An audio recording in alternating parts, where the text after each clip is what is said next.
Next we will talk about the Bronchotron control panels and its controls.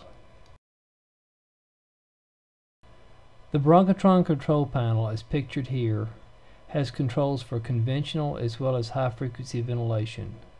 A pressure manometer allows for the monitoring of PIP, PEEP, and mean airway pressure.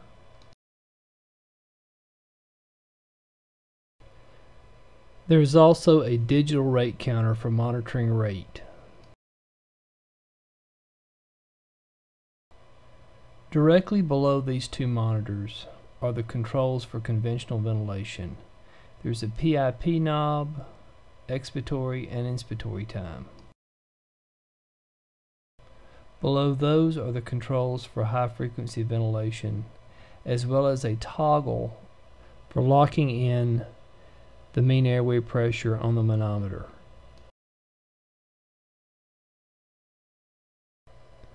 These controls, along with the white knob on the phasotron unit that controls PEEP and mean airway pressure, are all the controls needed to operate the Bronchotron.